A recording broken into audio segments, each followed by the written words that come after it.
Hello and welcome to our fourth Voynich Ninja web chat.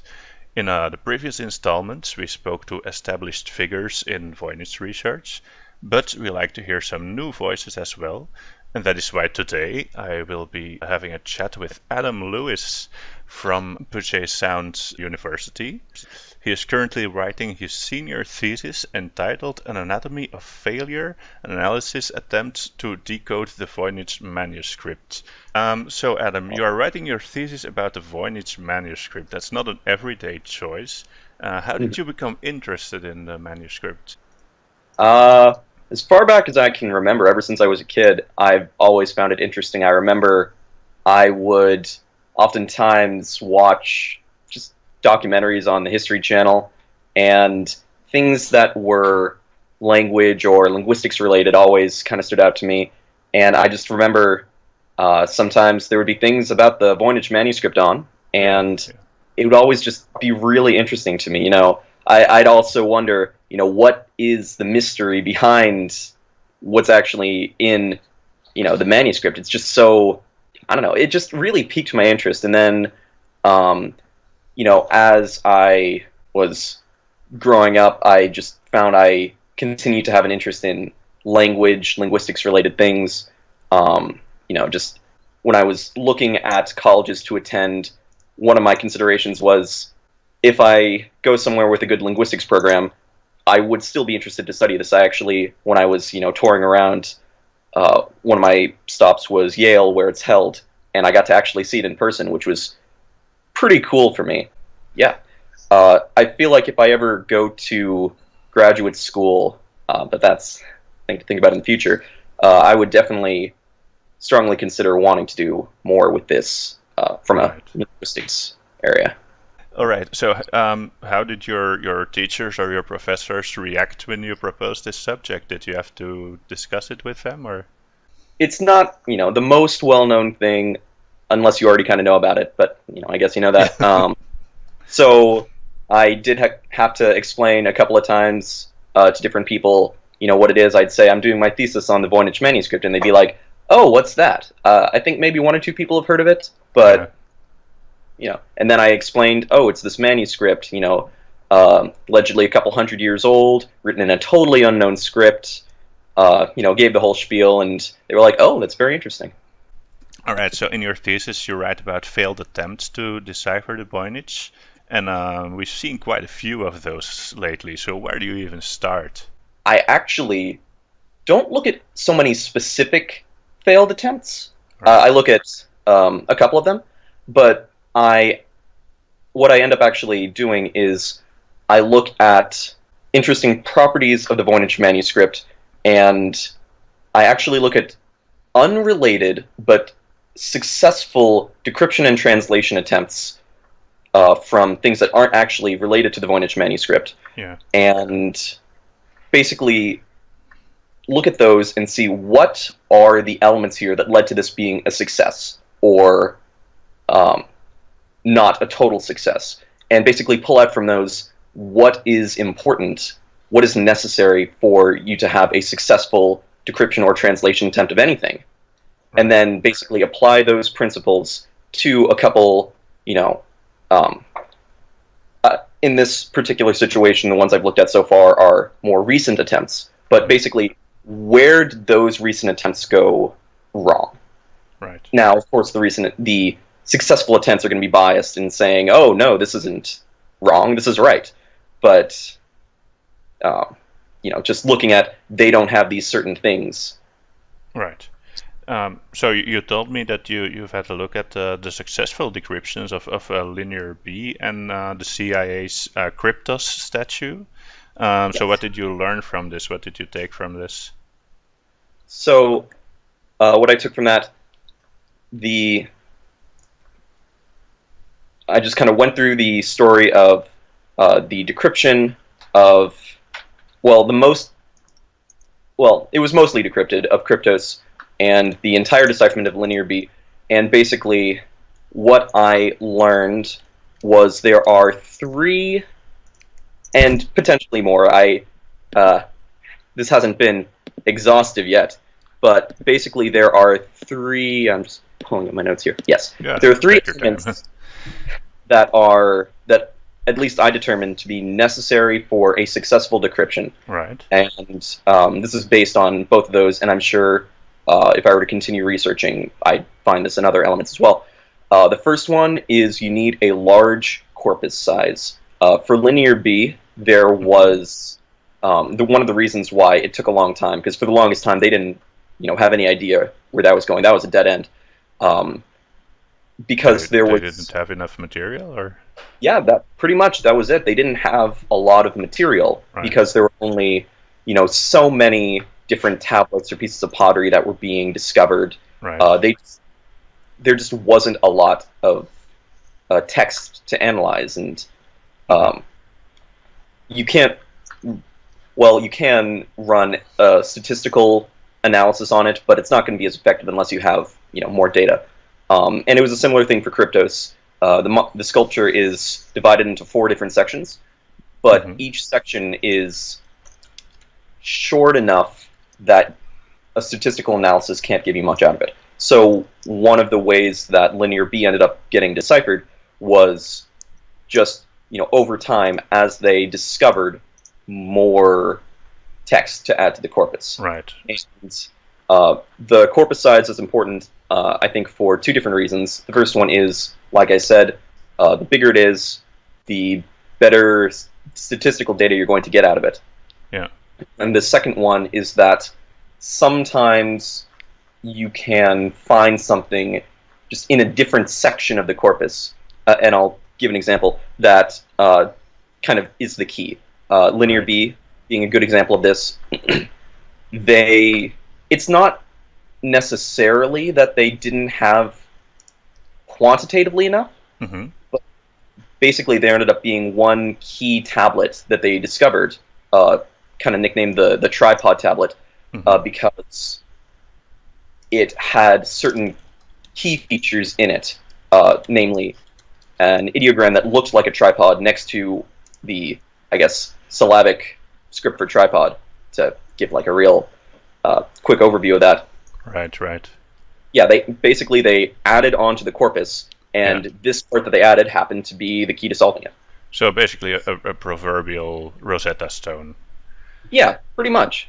So I guess applying this to the Voynich manuscript, one of the reasons why that is, I guess, a problem in a lot of attempts is that, at the end of the day, we still only have the one manuscript. Right. If we were to discover, anything else written in the Voynichese script, that would give us more data statistically, and we'd be able to manipulate that in all sorts of different ways depending on how we analyze it. And B, maybe there's something in there that, just linguistically or whatever ends up being the key. Right. But we have that, so. Right, because if you look at it purely from a quantitative perspective, the Voynich is pretty large for an enciphered document. But what you're saying is that we don't have probably enough variation in the material, so our chances of having the key to it is pretty low still. I think that is definitely part of it. Yeah. And when doing any sort of statistical analysis, like is often done for decryption, it's never a bad thing to have more data. Right. And was there anything else that this successful decryption attempts share? Yes. The second point that I determined was important is a form of external reference. This is sort of related, but not entirely.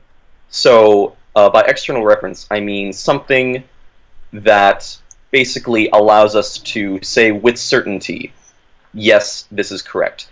To go through the examples with Linear B, as I said, the tripod tablet again, the way specifically that it worked was basically, even though prior to the discovery of that tablet, the translators had a fairly robust, they had an idea, basically, of what it was. They said maybe this is a syllabic script of ancient Greek, which it turned out to be, but their findings were based mostly on, if we look at the data this way and arrange it in this way, then this seems to kind of make sense. Right. But it was, at that time, still basically, this could be a coincidence kind of thing. And then when the new tablet was discovered, the similarities were basically either an astronomical coincidence or proof, basically. Right. So that is the external reference of that. That basically, the discovery of that confirmed that theory. And with Kryptos, the idea is, the cryptanalysts, they look at the code and they decipher it, and they basically, luckily enough, the creator of the sculptor is actually still alive. So we know the solution. Well, we could know the solution if we asked him. Yeah, basically. So for the first 3 parts of Kryptos that were uncovered, they were confirmed by the sculptor. Yes, this is right. Yes, this is right. Yes, this is right. And that's the best external. Well, I'm getting weird images here. Okay, that's the best kind of external reference you can hope for. So I'm telling you that you're right. Yeah, and interestingly, one of the 3 sections actually had a typo in the popular decryption plaintext of it, which was due to just a typo made on the sculpture for aesthetic reasons. The sculptor deleted a character, right, which messed up the encoding, but that only affected like the last 8 characters or so, which coincidentally made it say one phrase instead of another phrase. Specifically, it said the phrase "ID by Rose" when it should have said "layer 2." And once the sculptor realized that that was actually part of what people were saying the plaintext was, he was like, "Oh no, that was not what it was. In fact, that was due to a typo. The actual phrase here should be this." Right.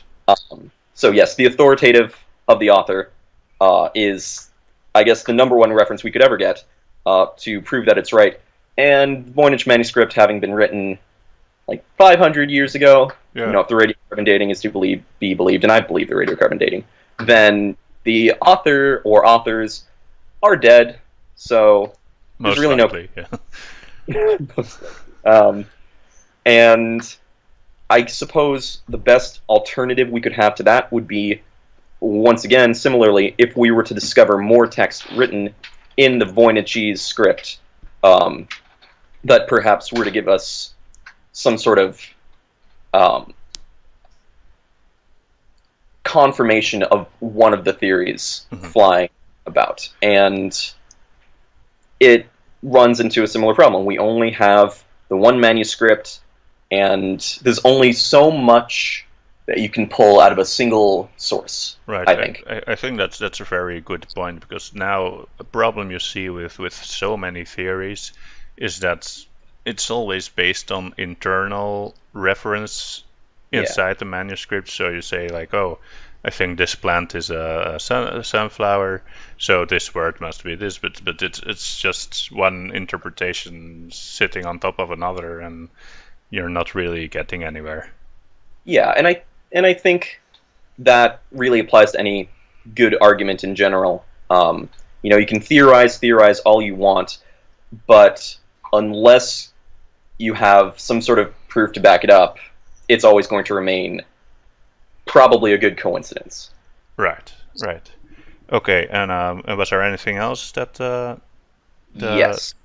Successful decryption attempts have in common? Yes. The third element that I was able to pull out, this is less about the actual properties of a text and more just about the methodology. And I'm calling this kind of picking a good hypothesis and running with it based on the foundation of the data. Where the idea is basically, if you're going to be working on a proposed solution, it always needs to be founded on the data. That's just first and foremost. This was in Linear B, this was in Cryptos. The statistical analyses and other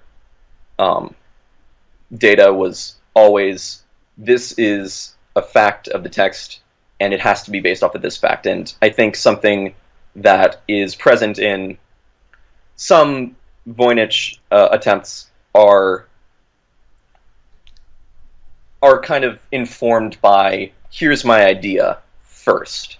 Right. And let me see if I can form fit what I find to that, which is not the right approach. So, founded on the data, and then the idea would be to, given what kind of data we have here, where can we go from that? Like, if we assume that, this might be the case, what does that tell us? And then does the data support that too? Mm-hmm. And then the idea being essentially, let me just check my notes here, I had a phrase. Yeah, the fewer jumps in reasoning you have to make throughout the process of working on your hypothesis, then the stronger it is. And just something I kind of saw in some Voynich attempts was a lot of jumps in logic. One specific case that I did look a little deeper into was the one in September of this past year, 2017, the Nicholas Gibbs attempt that was written about in the Times Literary Supplement. I could rip into that all day, but the idea basically being there's no basis for thinking, oh, it's Latin. There's right. So for the people who may have forgotten, what was it about? In short, you just thought it was abbreviated Latin, I think. Yeah, he thought it was abbreviated Latin. That each line was like the equivalent of an abbreviated Latin sentence, and each word of Voynich's was actually like a sentence. Yeah, a sentence, but each letter represented, a certain Latin word, but it just... Right, but he had so many possibilities per letter that per word you could have like 1,000 different translations, and it became impossible. Right, and I think the biggest jump of logic he had there was that the foundation of the argument rested on not the data, but rather there is an index, and the index happens to be the pieces that are missing. Right. Which there's really no foundation to think that that's the case. And I think that's kind of the core of why that argument doesn't work. But everything else notwithstanding, but like... But wouldn't you say that if you start from a decent working hypothesis that's completely hypothetical, that still you could accumulate so much in support of it that your attempt could be called successful to some extent? I definitely think that is possible to a degree. If it seems to work and work and work and be internally consistent, then I think so.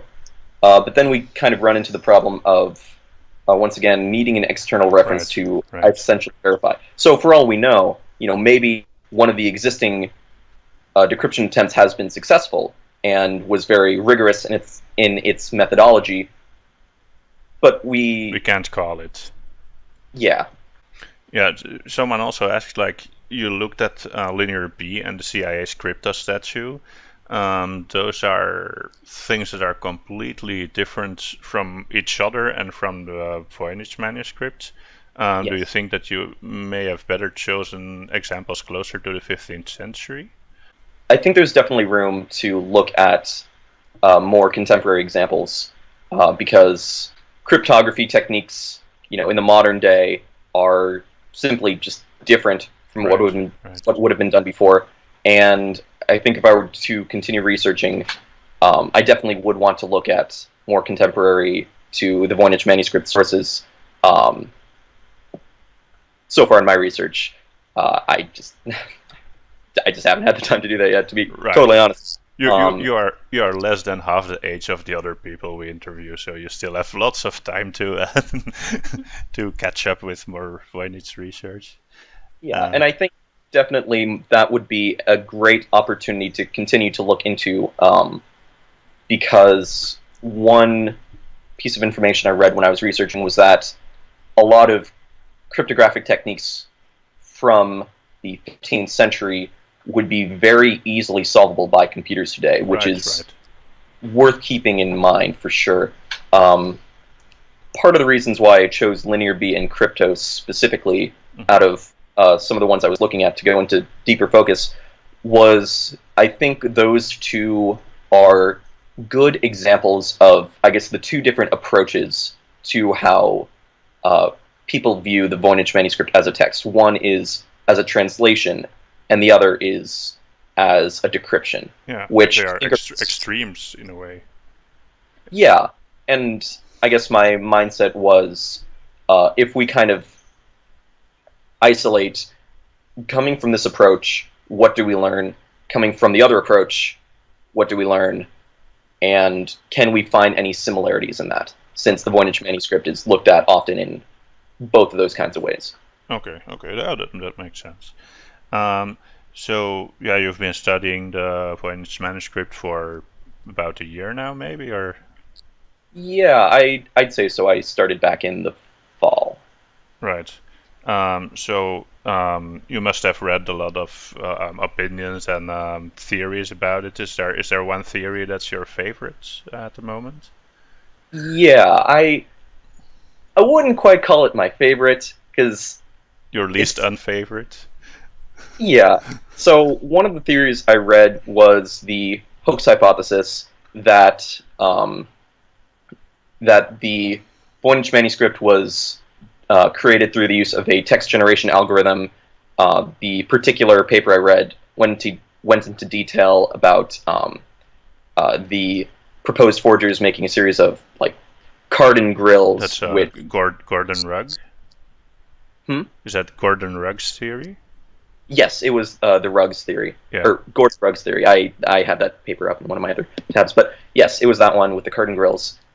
It At least from if I was understanding the paper correctly, the theory that Rugg proposes accounts for all of the interesting linguistic properties of the Voynich text, which I think is something that can't be undervalued here, because the Voynich manuscript has some really unique linguistic properties, Yeah. and if this accounts for those, then it already has a pretty strong standing in the data. And I guess the less scientifically rigorous part of his argument, being it might have been created as a financial gain opportunity by hoaxers, Hmm. but only if they could make it in a quick enough amount of time that it would be worth their time to do. And then him saying, and the researchers were able to use a method that would have been available in the 15th century to create to recreate the whole thing in less than a couple of days. Yeah. That was the part that really sold me. Right. For me, the thing about why recreating the statistical properties is such